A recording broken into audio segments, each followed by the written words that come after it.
All right, everybody, here we go. These are the notes for Chapter 12, Mobile Marketing on Social Networks. Data published in 2015 shows that over half the world's 7.2 billion people use mobile. Over 40% use the internet, and over 20% have active social media accounts. So mobile is becoming very quickly the way that a lot of people are accessing online content. It is becoming much more affordable for people to be able to afford smartphones because they range from the budget on up to the elaborate. Data plans are also becoming much more affordable, and even for those that can't access data, there's various places where you can use phones and connect to Wi-Fi and things like that. So it is becoming more and more popular as time goes along. So now, when people are on mobile, which networks do they access?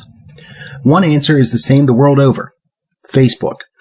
Beyond that, the answer differs according to the popularity of platforms in various countries and regions. So yes, while Facebook is the most popular, there are certain places where there are different apps that are even more popular than Facebook. One that has a good bit of prominence throughout the world, not so much in the United States, but in other places, WhatsApp. It's the leading messenger app in India, Brazil, and Mexico, among other places. The introduction of cheaper devices has greatly increased the use of smartphones, and for many consumers in these countries, the phone is their first and only access to the internet. May not have the ability to have a PC or a laptop, but the phone is something that they can carry with them. It's portable. Many times it's rather affordable, and the lightweightness of a lot of apps that are used on mobile phones makes it so that you don't need a whole lot of processing power. You can just connect to Wi-Fi or connect to your data plan and use the various services. WhatsApp is definitely attractive for people in that way. They also like WhatsApp's ease of use and the fact that it provides cheaper communications than SMS. SMS is the protocol that texting happens on. So in some cases where you're still paying per text or paying for so many texts, the WhatsApp ability to connect to data makes that a whole lot easier to be able to manage from a financial standpoint. What devices and which services are winning and losing in the shift to mobile?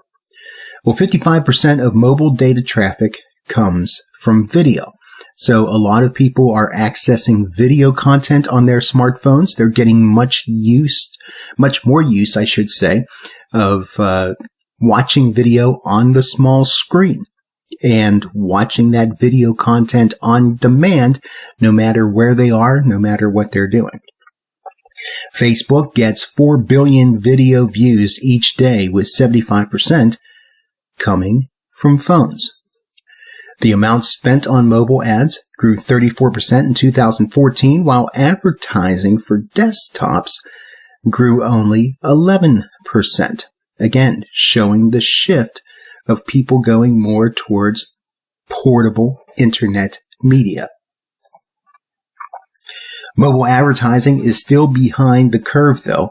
Mobile represents 24%, I should say, of digital time, but only 8% of advertising dollars spent. And we'll talk a little bit more about that as we go further along in the chapter here. A total of 61% of digital time of the average U.S. adult user is on a mobile device, either smartphone or tablet, with only 39% on the desktop. A lot of us are on the go, and a lot of times the ways that we're using the facilities that are available to us online are changing as well, and we'll talk a little bit more about that later in the chapter as well. What parts do apps play in mobile use? Well, for the first time in 2014, users spent more time with mobile apps than they did accessing the internet from their desktops. And while they were on their phones, only 8.3% of that time is using mobile browsers. So what we see is that phone users are online using apps way more than they are using web browsers. Apps are built in such a way that they're optimized for smart devices and offer more ease of use and customability than do web pages.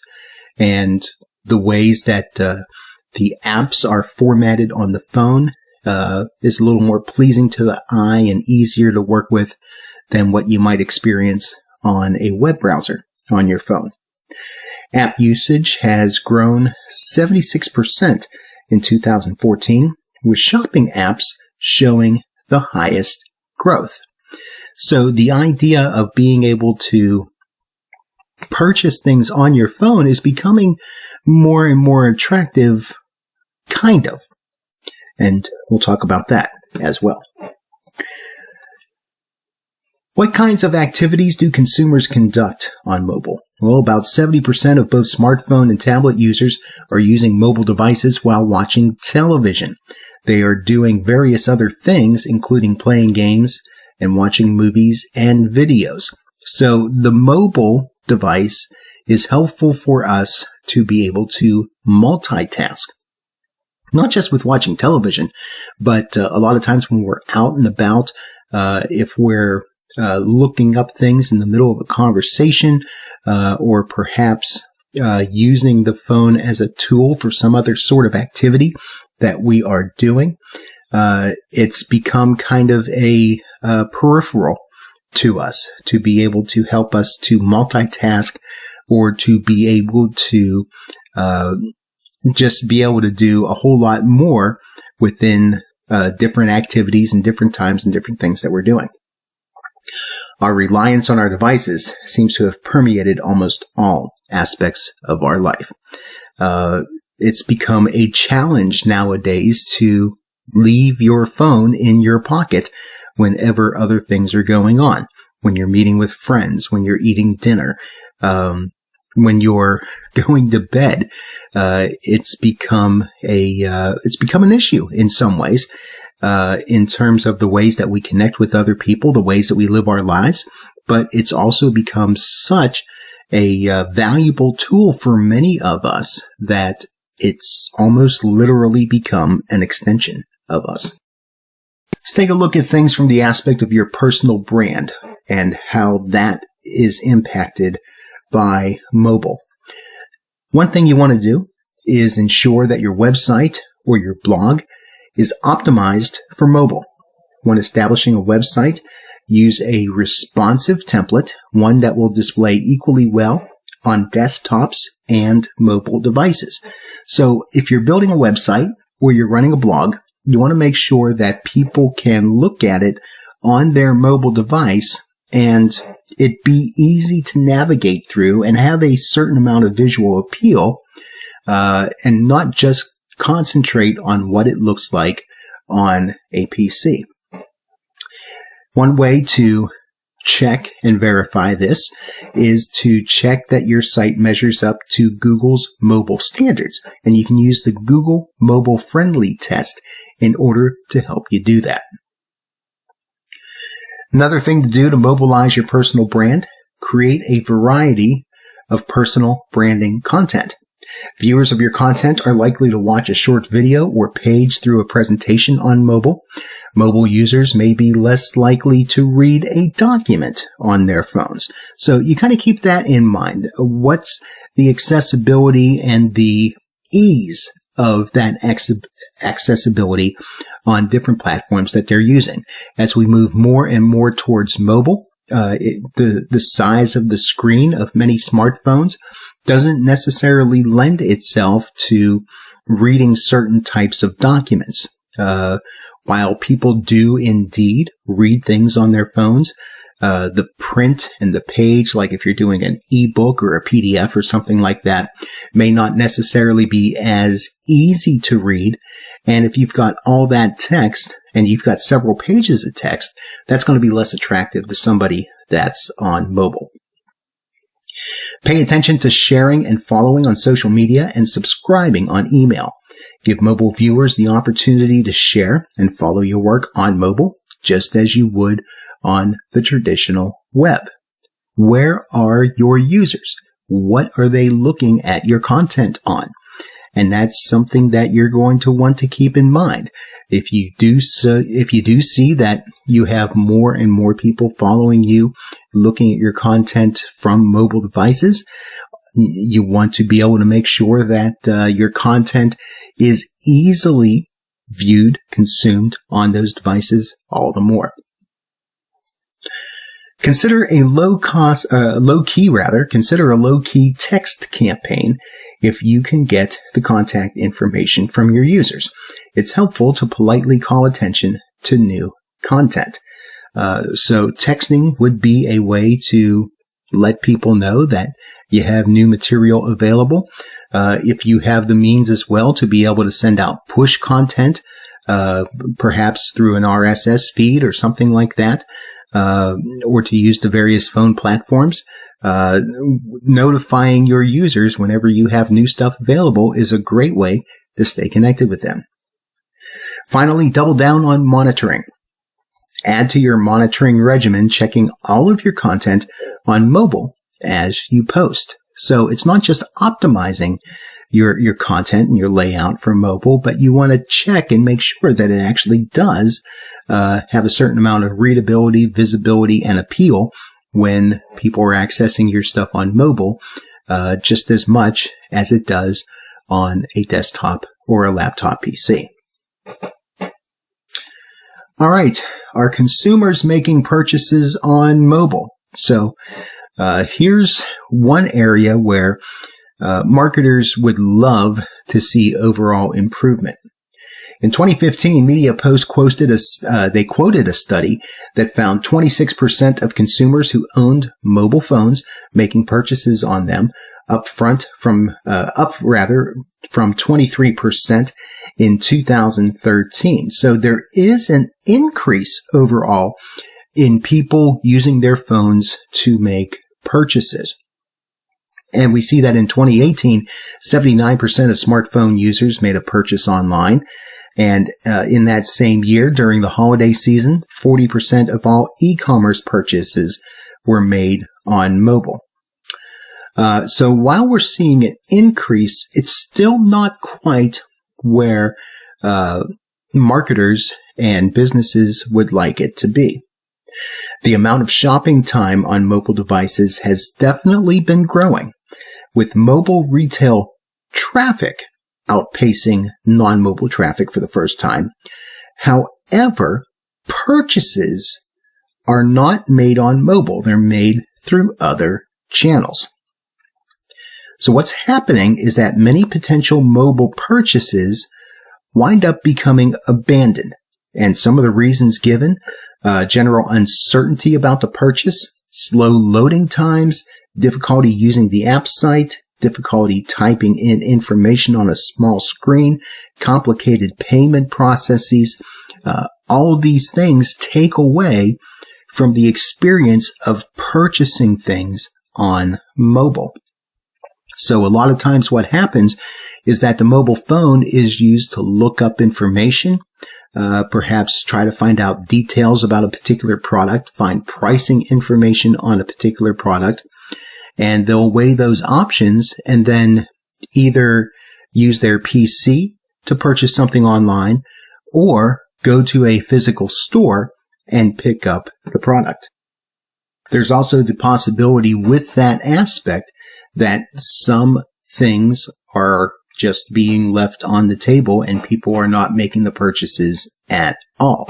So while the traffic is there on mobile, the actual purchasing of items still has a long way to go. The picture painted by this plethora of statistics is complex, but there are clear indications of the directions in which mobile shopping is evolving. First off, mobile is becoming increasingly dominant at the expense of personal computers.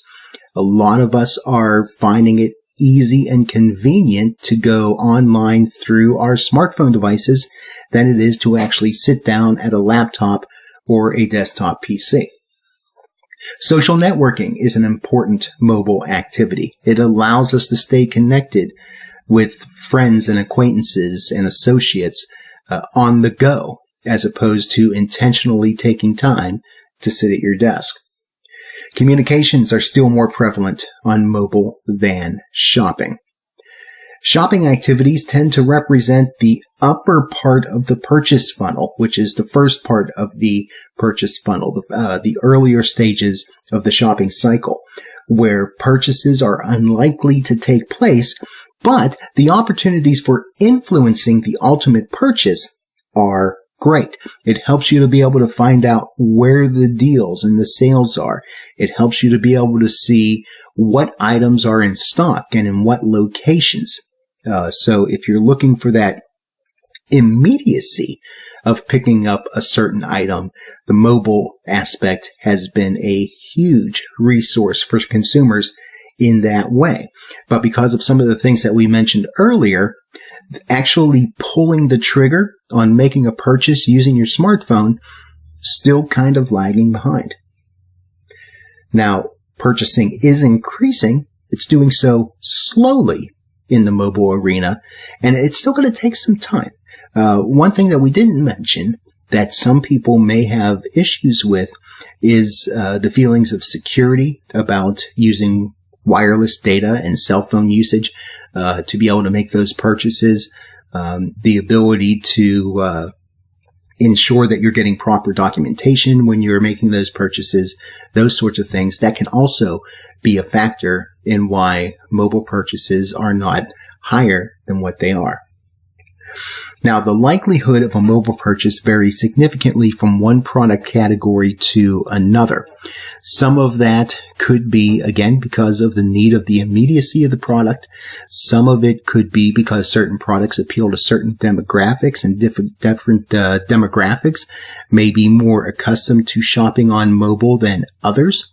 So there's still a lot of kind of a wild west in terms of how all of this plays out when it comes to the smartphone and commerce. What will the impact be of having a buy button on social networking sites? So this is another area that hasn't really taken off by and large. Now, there's been several attempts that have been made on this, but just very limited success. The intent is to have a direct call to action given to the visitor of a social networking site in order to buy something right now on the site. You don't have to click a link to go to another web page. You don't have to leave the convenience of whatever it is that you're doing at that particular moment on that app or that web page that you're visiting. You can do it just right there in the middle of everything else you have going on. That's the idea. Now, again, strategies have been tried. They're continuing to be developed to conduct these direct sales on these social platforms. And with the increased use of social platforms on mobile, the ease of making these purchases on their mobile apps is becoming a top priority. So really the question is, what's it going to take in order for the consumer to be comfortable enough to make those purchases directly on those social networking sites? That's a question that overall still has to be answered because no one has successfully fully answered that question yet.